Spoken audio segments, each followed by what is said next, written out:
We're finishing up 4 separate systems here at First Presbyterian in Malvern. We've got audio, video, lighting, and we have a camera system in place. So let's take each one step by step. Let's start with audio. We replaced the 2 Electro Voice speakers with a single line array in the middle made by TOA Electronics. That, along with 2 smaller TOA F1000s, one on each side, and one on the back side of the array, and let's see if we can see that real quick, make up the main speaker system. You can barely see it there.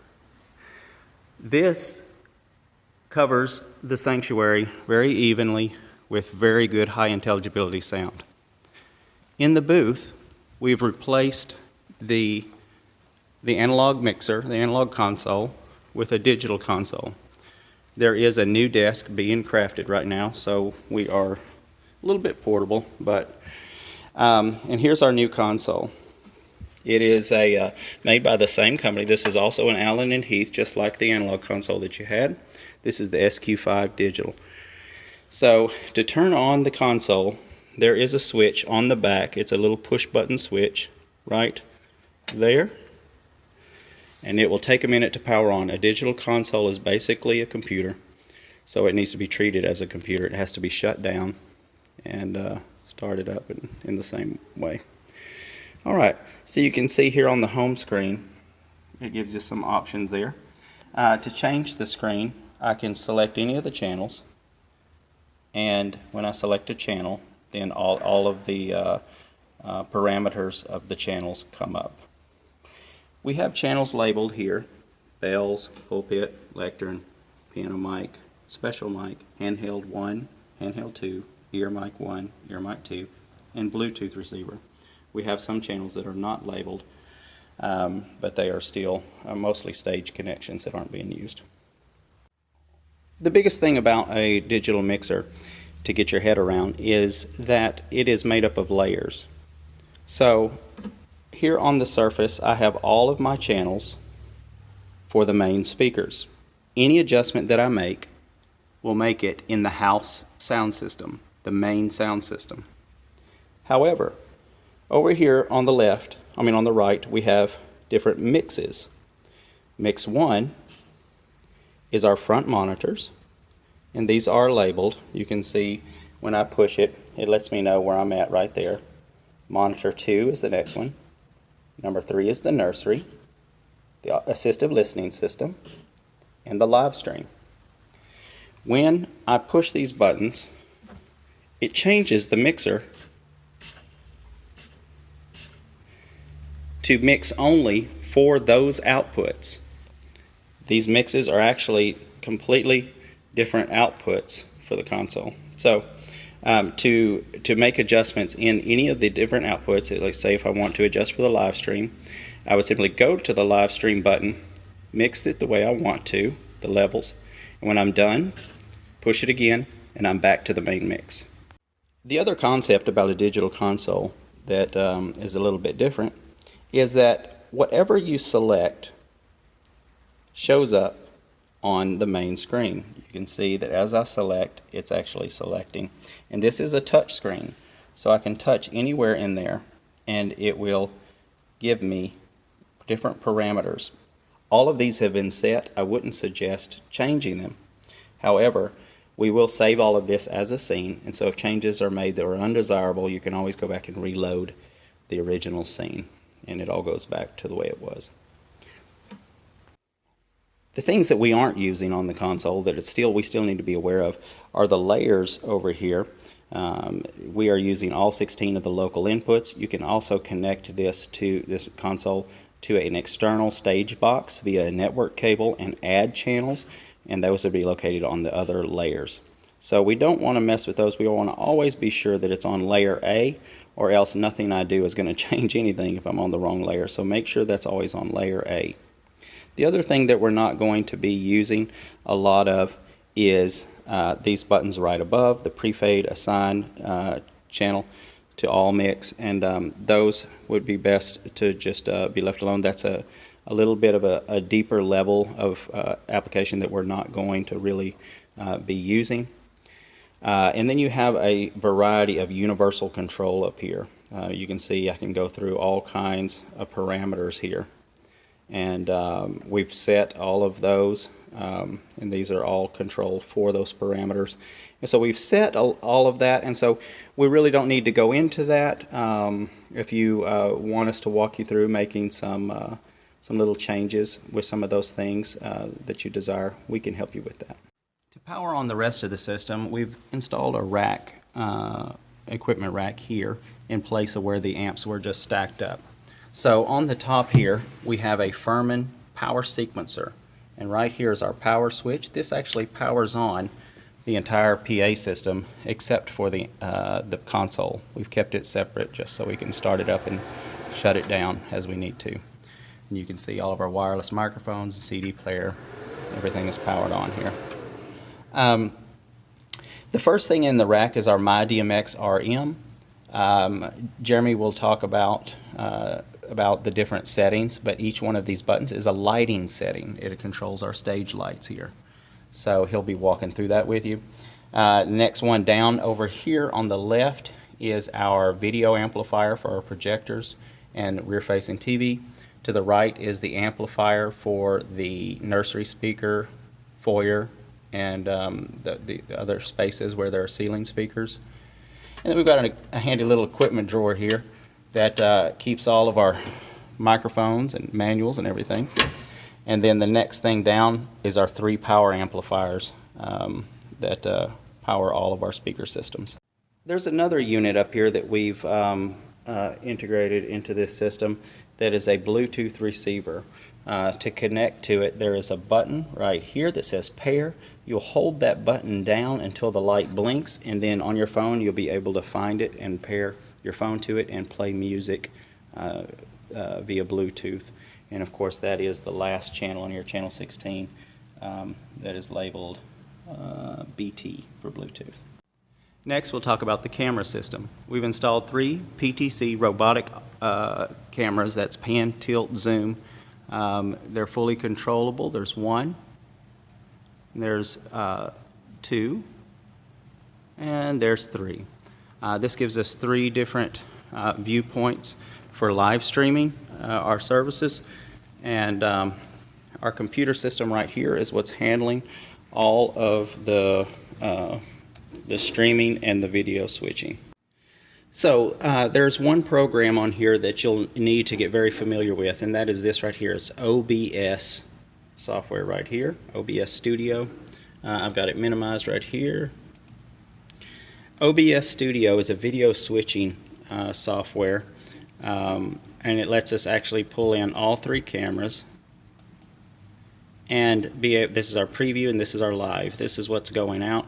So when I switch to this, then I can hit transition and it'll transition to that and it loads the next one. So I can select anything for the preview, find what I need, and then transition. In conjunction with this, this is the PTZ camera controller. This is also made by the same company, made by PTZ Optics. And you can see that I've got multiple camera buttons here.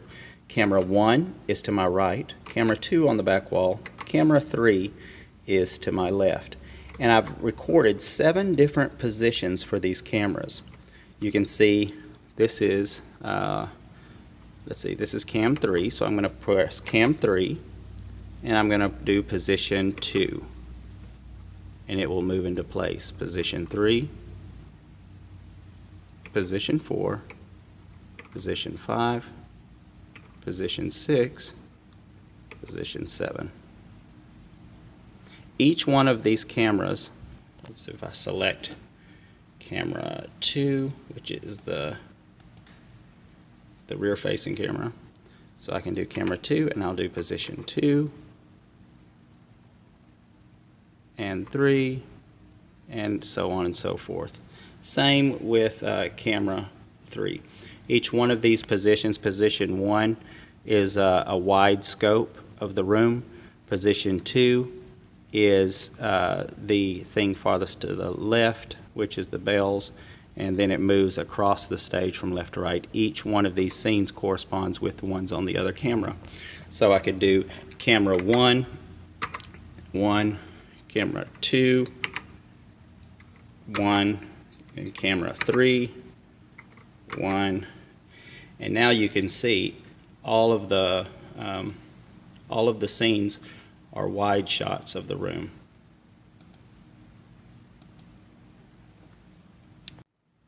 To stream from OBS to somewhere like Facebook, there's something required called a stream key. Now the stream key is going to be located in the settings and over here, stream. You can see there's a space here, a blank space here for stream key. If we go to Facebook and we do live video,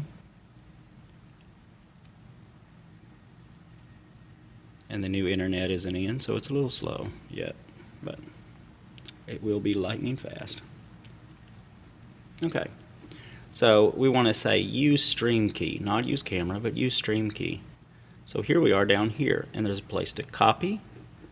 We'll take that over to OBS, and we'll click and paste. Boom, there it is. You wouldn't want to type all that, so you copy and paste it. Apply. Okay, and if we scroll up, that's going to be our preview screen, and then we come over here and we say start streaming, and waiting for live video. The internet service is very slow right now, but it should pop up any moment. Connecting, there we go. This happens a lot faster with faster internet. It's impossible to stream with this speed of internet because it drops frames so much. It's really choppy looking, if it works at all.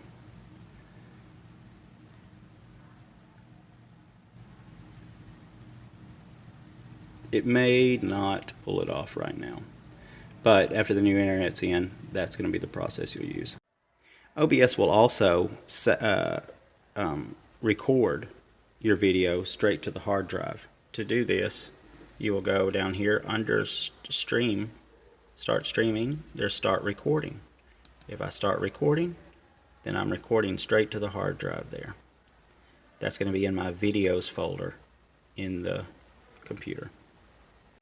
The other component of OBS is the audio portion. We have audio coming from the console. If you'll remember, number 5, the mix number 5 is the for streaming, audio just for streaming.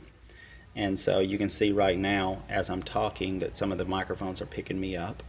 But you want to make sure that we stay out of the red over here. You want to get close to it.